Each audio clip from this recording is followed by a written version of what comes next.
Knee arthroscopy is a standard surgical procedure used for diagnosing and alleviating knee problems. It is performed using a unique instrument called the arthroscope. With the arthroscope, your surgeon can have a better view of the damaged area, making the procedure more efficient. The whole process is reasonably safe, with quick recovery and same-day discharge from the hospital in most cases. Anatomy of the knee joint. The knee joint is the biggest and most complex joint in the human body. It consists of the lower end of the femur, thigh bone, and the top end of the tibia, shin bone, and a small bone called the patella, kneecap. The patella rests on the front side of the end of the femur. The knee joint actually consists of two separate joints, tibiofemoral and patellofemoral joint. All bone surfaces are covered with cartilage, which prevents friction and cushions the knee. Two cartilaginous menisci are located between the femur and tibia with a unique C shape. They act as a cushion, allowing shock absorption and reducing the stress on the joints. These C-shaped formations are essential for the stability and durability of the knee joint. Another crucial part of joint stabilization is performed by ligaments by attaching to the bones and keeping them in place. The entire joint is covered with a ligamentous capsule, adding another layer to stability. The inner part of the ligamentous capsule is called a synovial membrane. Its role is to produce a unique fluid that lubricates the knee joint.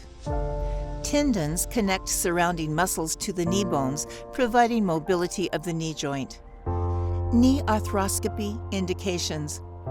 Knee arthroscopy is recommended for the diagnosis and treatment of many injuries and conditions, including torn meniscus, misalignment of the patella, damaged articular cartilage, damaged cruciate ligament, knee arthritis, rheumatoid arthritis, inflamed synovial membrane, Baker's cyst.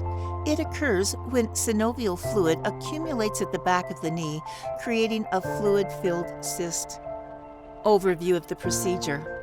Based on your age, medical history, and the scope of your knee problems, your anesthesiologist may decide to give you local, spinal, or general anesthesia for the knee arthroscopy procedure.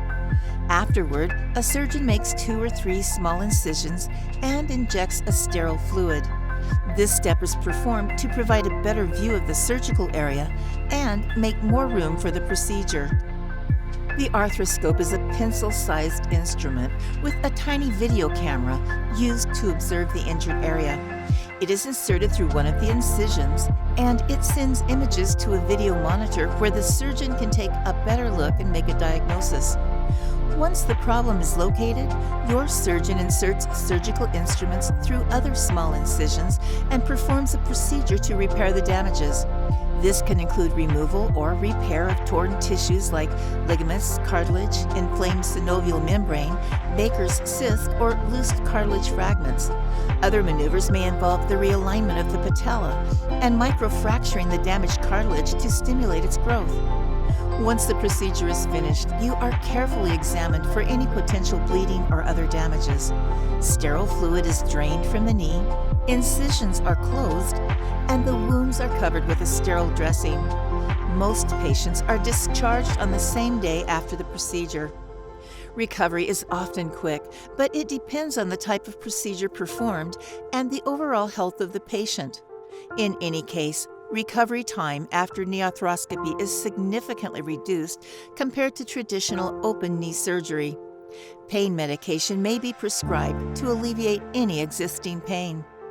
Based on the procedure's difficulty, you may need crutches or a knee brace for several weeks following the surgery. For complete motion and strength recovery, you may be prescribed a formal physical therapy rehabilitation program. Potential risks and complications. Knee arthroscopy is generally regarded as safe, but as with every other surgical procedure, there are certain risks. Complications of knee arthroscopy include bleeding, infection, blood clots, knee stiffness, and delayed healing. In some instances, knee problems may reoccur after the procedure. However, it is important to mention that complications are rare, which is why this procedure is widely used for treating knee problems.